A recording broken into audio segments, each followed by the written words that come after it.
Pernahkah kamu mendengar cerita tentang Dewa Cho Sukong atau Qing Shui Chuse? Pasti kamu sudah tidak asing lagi.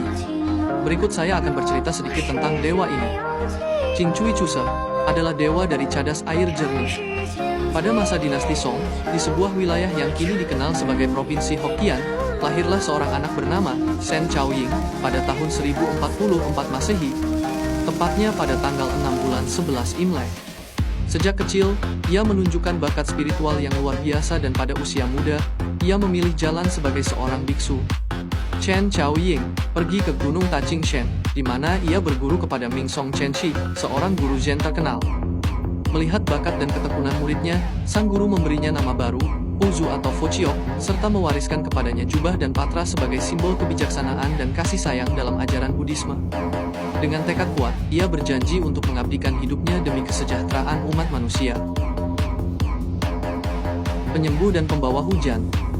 Setelah menyempurnakan ajarannya, Chen Zhaoying mengembara ke berbagai daerah seperti Anxi, Patao, Anhui, dan Emeng. Di sana, ia dikenal sebagai tabib yang mahir dalam menyembuhkan penyakit serta orang yang mampu mendatangkan hujan pada saat kemarau panjang. Karena perbuatan mulianya, ia menjadi sosok yang sangat dihormati oleh rakyat.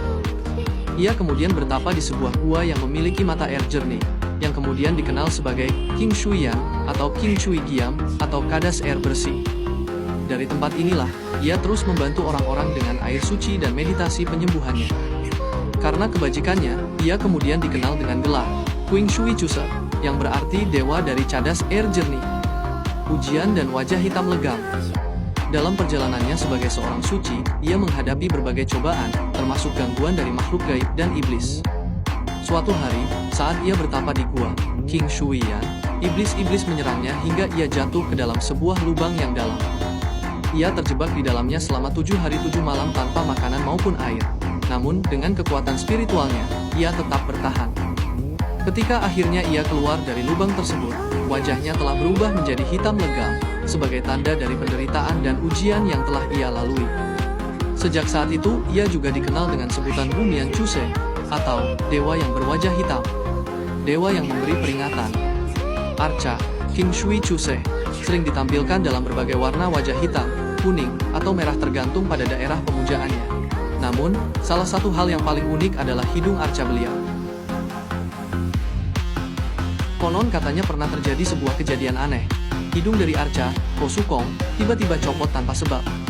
Anehnya, setiap kali hidung tersebut dipasang kembali, jika ada bencana alam atau mara bahaya yang akan terjadi, hidungnya akan kembali terlepas dengan sendirinya.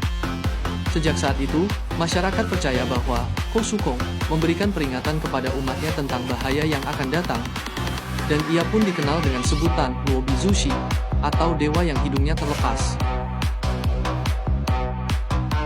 Akhir perjalanan sang guru.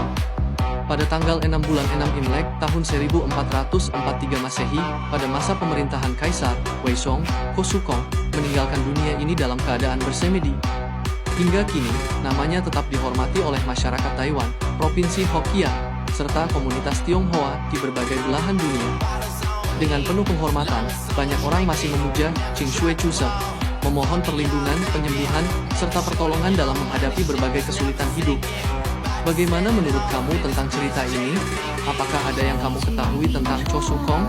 Ditulis di kolom komentar ya.